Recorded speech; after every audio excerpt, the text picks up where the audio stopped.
Let's talk today about how to put on a cuff bracelet. This might seem silly because you might be thinking, well, you just, put it on your wrist. But I've seen cuff bracelets put on in ways that extend their life and ways that will shorten it. So let's talk about the difference.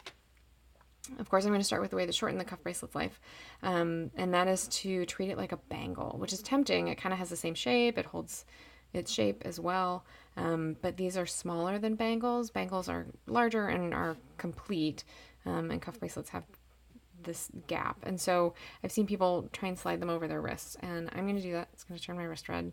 It actually isn't like really even fitting over my hand. My thumb's sort of left out. And so anyways, you can put it on that way, but if you notice, it's bigger than any of the other cuffs next to it now. It's been stretched out, and I was being fairly good about that. So here, it's already just past what it should be against sort of where it started. So the cuff inside here is the size it started at, and now it's outside of that and fits outside of it. Which is only one time over, right? If you do this time and time and time again, it's going to get bigger and bigger. And what happens with that is as you put your cuff on that way, what you're going to do once you have it on is you're going to cinch it down so that it fits normally again. You think that looks good. But then if you take it off, it's really, really misshapen now.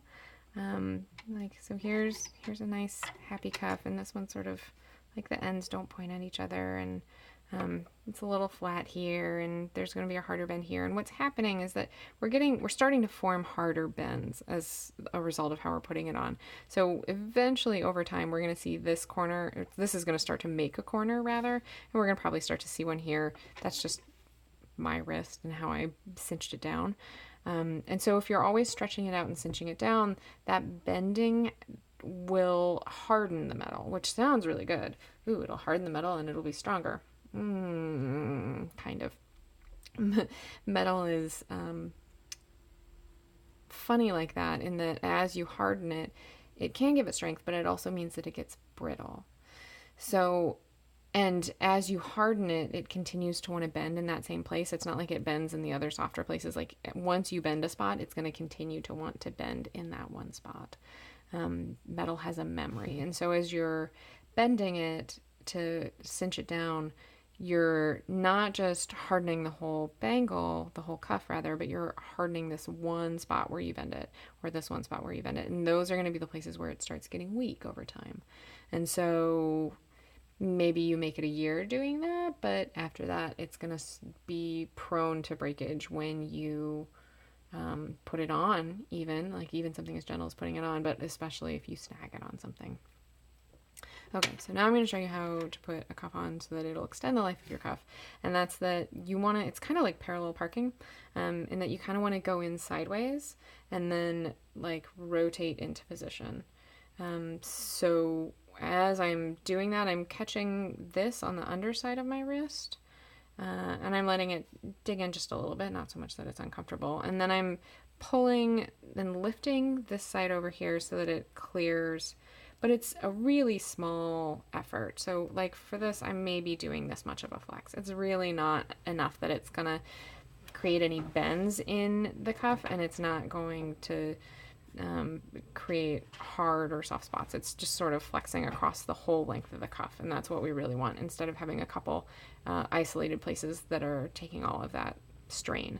So again, you parallel park. You set your cuff on the inside of your wrist and bring it up and around. And the upside to that too is that it's not gonna drag across your wrist and leave big red spots, but it'll also leave your skin nice and unirritated looking. So anyways, when you're putting your cuffs on, there is a better way that will help your cuffs have nice long lives, and that's to put them on sideways to start and then rotate into position. So I hope that makes sense, and I hope you feel better putting your cuffs on that way, knowing that they'll have a nice long life. It's worth keeping in mind, you might see all this and think, oh, well, that's really nice, except that I have to cinch on my cuffs anyways because they're just big and I like to have a tighter fit. And if that's the case, I would encourage you actually to get your cuffs resized, or to buy cuffs that are a custom size in the first place. So if you're needing to cinch your cuffs down, chances are that they're just too big. And if they were a better fit and closer to your wrist size in the first place, then you would not need to be doing that. And you can still put on tighter cuffs. These are just a little loose for me, because that's what I have on hand today.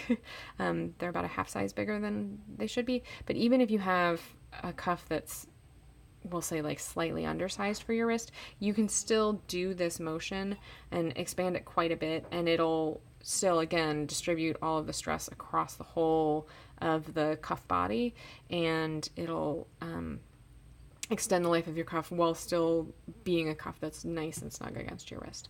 So if you have any cuffs that you think need to be resized, feel free to drop me a line. And if you have any cuffs that also need to be reshaped because they've spent maybe years, hopefully years, that would be a lovely long life for a cuff that's been shaped and reshaped, feel free to send me a note too. I'm happy to bring cuffs back to life on all fronts. So thanks so much for listening, and I look forward to talking to you soon.